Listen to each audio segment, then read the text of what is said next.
Hi students, my name is Abraham Aguilar. I'm an occupational therapist at DHR Health.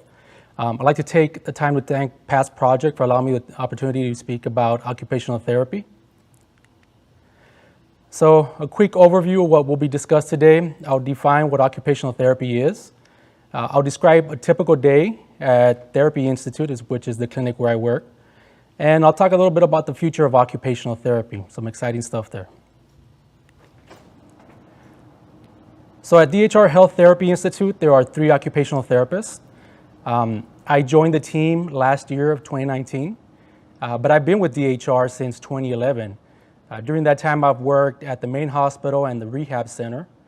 I completed my master's in 2010, and I will begin my doctorates this year in the fall in 2020.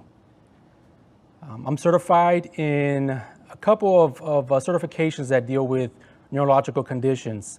So my main areas of focus in therapy are people who've had brain injuries, strokes, spinal cord injuries, or other neurological diagnoses.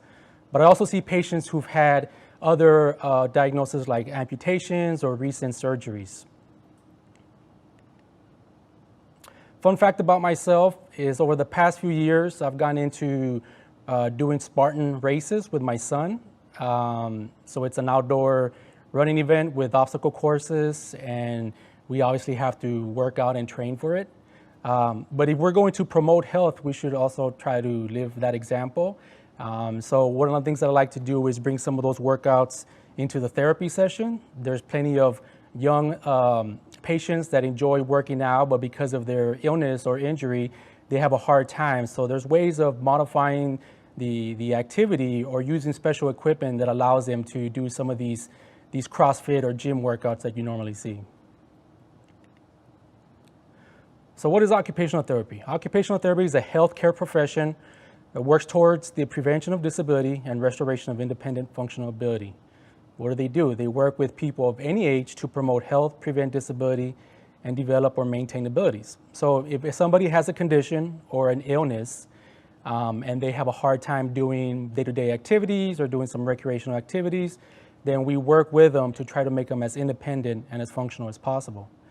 OTs work in a variety of different settings. Some examples there are at the hospital, mental health clinics, the schools, community-based centers, nursing homes, home health, just to name a few.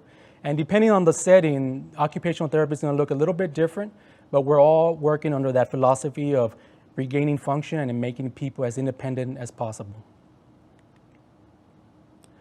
So a typical day at DHR Health Therapy Institute, normally I see about 6 to 8 patients. Again, these are patients who've had some sort of brain injury or some sort of recent surgery. And what we do with them is we do a variety of different activities. We'll do some exercises to try to regain some function. But because if they might also have weakness, they might also have a hard time doing simple things like getting in and out of the house, getting in and out of the bed, or a car, or even dressing themselves. So we work on those type of things as well. Some of them enjoy doing recreational activities like, say, riding their bike or playing golf. And so we also use those activities in their therapy session to make it fun and to make it functional.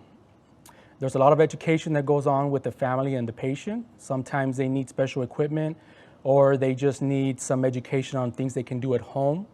So there's a lot of training with the family and the patient. All the things that we do in the therapy are evidence-based, meaning we look at the research, we see what studies say are the most effective interventions, and that's what we do with the patients so that way we get the best results with them. Some specialty areas that OTs can focus on an outpatient clinic is they can get a specialty in, say, hand rehab, driving rehab, community mobility, vision rehab, and there's a few other ones, but those are the main ones on an outpatient basis. We also work alongside other healthcare professionals as a team, so we will work with speech pathologists, we'll work with physical therapists, and in some settings, nurses and other doctors.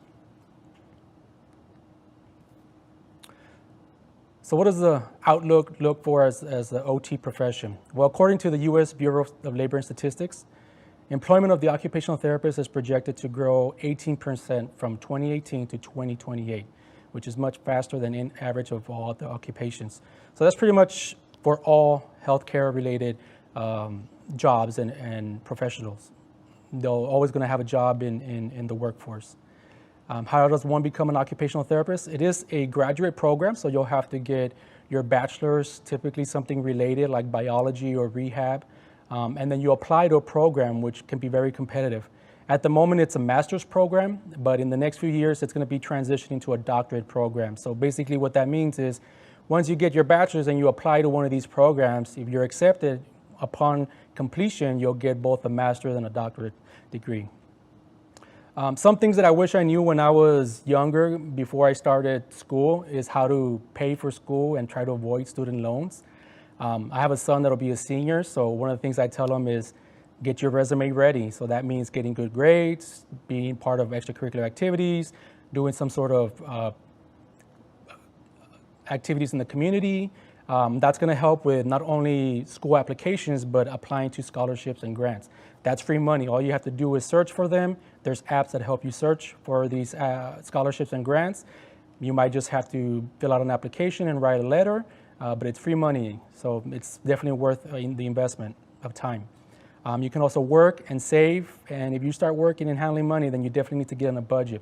And also do your research on the schools. See what the cost is on different schools. How much cheaper is it if you stay in Texas as opposed to going out of Texas? So all these things will help you if you start looking into a career in occupational therapy. So there's some exciting things happening with rehab in general. Over the last few years, there's been a boom in technology. You might have already seen some of this on TV, but there's a lot of technology that's being incorporated into rehabilitation. Everything from robotics to virtual reality systems and other different kind of mechanic and robotic and electrical equipment.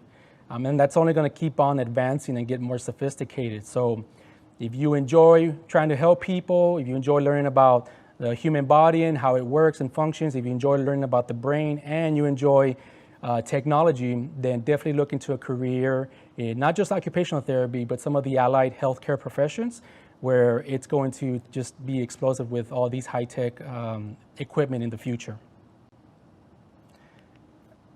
Again, students,